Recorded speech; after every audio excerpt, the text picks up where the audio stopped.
Well, hello. If you don't know already, my name is Jim, and I drive an expedited freight straight truck. I've had a little bit of time to set and go over my numbers for May. I'm actually having to take a 34-hour reset.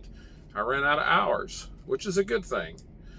So for the month of May, I ran a total of 5 loads, and I am running as a solo. Normally my wife and I team, but she's home taking care of some business, and I'm out here by myself. So those total 5 loads, I ran a total altogether, all miles, of 8,215 miles for the month. Of those, I was loaded for 6,423, which means I had a deadhead of 1,792. And that deadhead percentage comes out to 21.8%.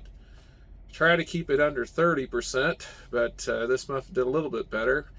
Now you should know that I deadheaded home out of Alabama right before Memorial Day weekend, and that's 593 miles that I deadheaded. Didn't pay me a dime, and I had to buy the fuel for it.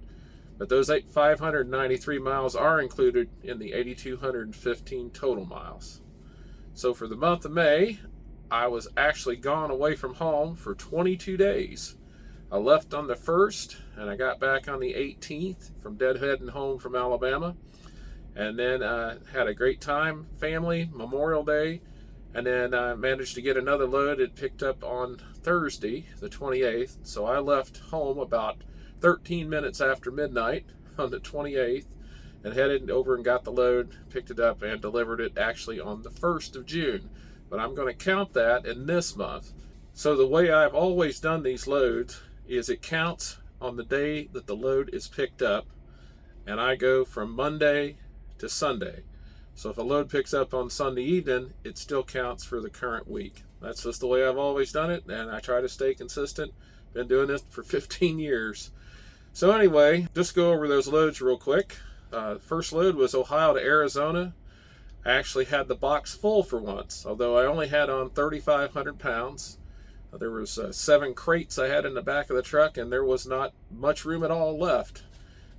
For that load, it was 1,774 loaded miles.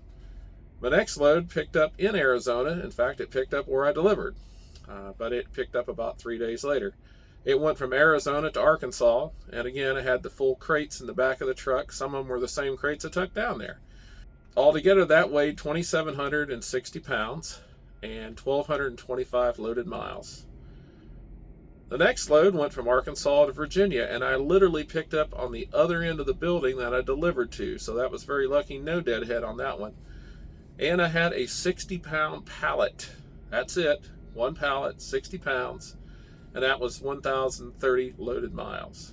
I sat in Virginia for a couple days, and then I picked up a load up in the northern part of Virginia, going back to Alabama.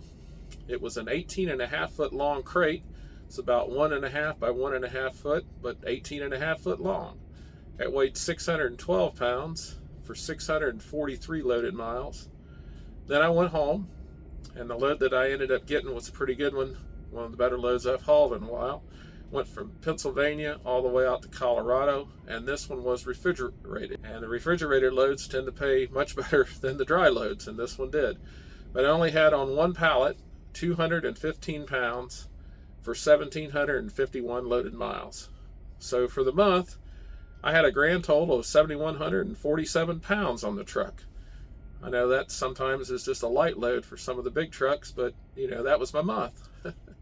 So the expenses for the month, I had total fuel and DEF expenses of $4,222.45. That was 891 gallons of fuel and 42 gallons of DEF. If you figure all that out, it comes up to 9.21 miles per gallon for the fuel and 195 miles per gallon for the DEF. I don't know if there was a really super accurate, and I'll get into that in just a moment, but that includes all the fuel I burned in the truck. So the last load I hauled was a refrigerated load, and so that reefer unit up there burns fuel quite a bit.